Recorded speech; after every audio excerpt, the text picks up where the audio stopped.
Hey, what up, everybody? This is Steviebreech coming to you.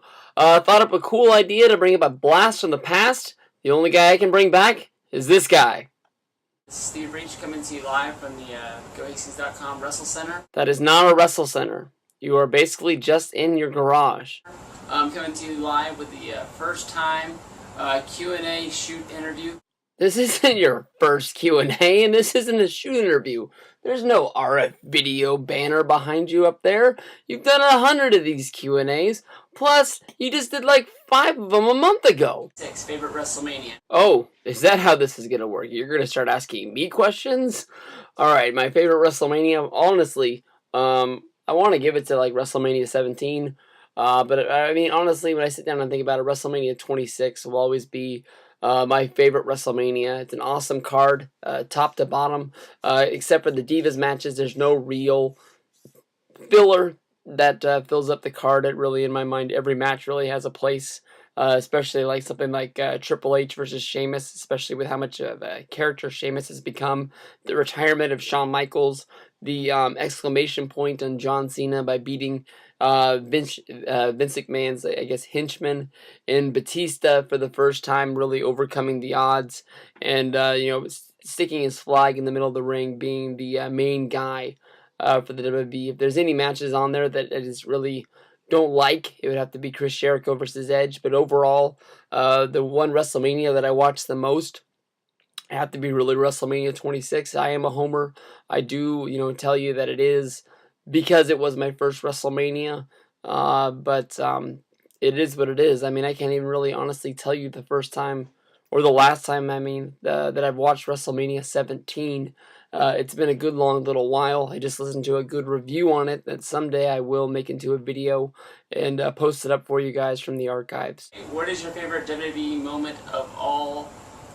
My favorite WWE moment of all time, honestly, would have to be probably going all the way back to WrestleMania 3, the biggest stage that they've ever had, the Pontiac Silverdome. Would have to be Hulk Hogan picking up and lifting up and slamming Andre the Giant, the immovable object. Just basically being picked up, is what this whole match was built around. If Hogan would have won it any other way, if there wasn't that body slam inside that ring, I think that it would have been a moment for Hogan to beat Andre, but to show just how big Hogan was and how strong he was, and just him, even though Andre was so much bigger, he was able to overcome the odds. Like, just to me, Hulk Hogan was just the he was a character for kids to look up to, as just sort of a way to say that, anything you set your mind to, anything that, if you work hard enough and you train hard enough and you take your vitamins, you drink your milk, that you could, achieve anything in life. And I think that's why WWF was able to build so much success, was just by, just having something to look up to in your life, and just, being able to overcome the odds.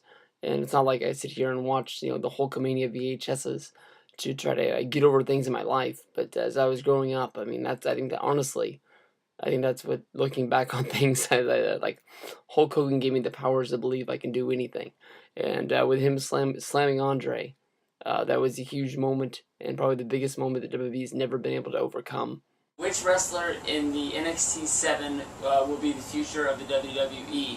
I think it's going to be Justin Gabriel. You're kidding, right? Your favorite tag team of all time? Demolition? Damn right it's Demolition. Demolition's one of the best tag teams of all time. Here comes the Axe. Here comes the Smasher. Those guys, I mean, at the Royal Rumble, what year was that? 89? It was the second one. No, it was the second pay-per-view. 90? They beat the shit out of each other when they were number 1 and number 2.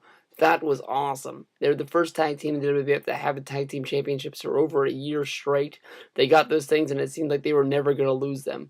Where I was, as I was a kid growing up, WWF wasn't as big. Or no, WWF was way bigger than WCW, and there was times I got to see WCW in the NWA, but I mean, it was really, here and there and way far in between. And so by the time I actually got to see the Road Warriors and see how big and bad they were, I had already seen Demolition, so to me, Demolition was the number 1-2 team, and the Road Warriors and Legion of Doom were just the guys that were just copying what they were doing. I had already seen the Demolition, so it just seemed like everybody was copying them. But to me, they'll always be one of the greatest tag teams, and hopefully one day they'll find their way into the WWE Hall of Fame because they're the best. Can't beat them. Or do you think Triple H will ever be the badass heel he was in 2000 and 2001 again? What do you mean again? Triple H is one of the the badass heels there is right now, running the whole joint. The only thing that sucks is that every once in a while he comes out there acting like he's a babyface, like he's changing the game. Because I think honestly, Triple H is the guy that wants everybody to love him, and he wants to be cheered.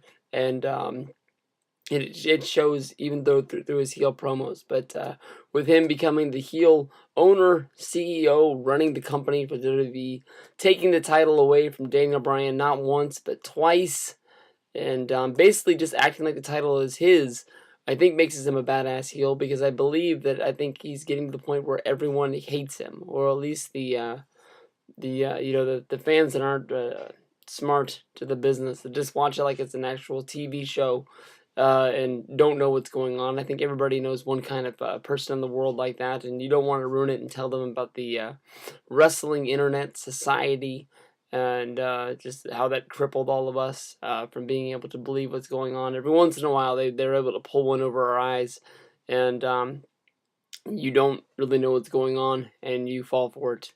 And those are the best moments you can get. But Triple H, I think right now is going to be building towards becoming a real great guy that we're going to love for a long time, like Vince McMahon. And they're doing it right, and we'll get there. It's a long ride. How do you feel about ROH? They're dying a slow death. Next! Mr. TNA for life. Can I have a shout out? No. No! If you could pick who the Undertaker faces in his last match at WrestleMania, who would it be? Triple H. Give him one more shot. One more shot at the streak. One more time at beating, the immortal Undertaker. He's been damn close both times. And every time Undertaker gets a little bit older, a little bit weaker, Triple H can do it. 4th time's a charm. 4 Horsemen, 4 Triple H matches. I can't think of any other 4s. One more time. WrestleMania 34. We'll get it done. 44. Oh, I can feel it now. If this makes it to the end, I'm glad everybody sent me some questions. I was actually very surprised by how many responses I got. Damn, I'm over. Okay. I can't believe that you guys come into the Wrestle Center and watching my videos, but tell your friends, come on out. We'll get this as big as we can get. Steviebreech, yeah, come on.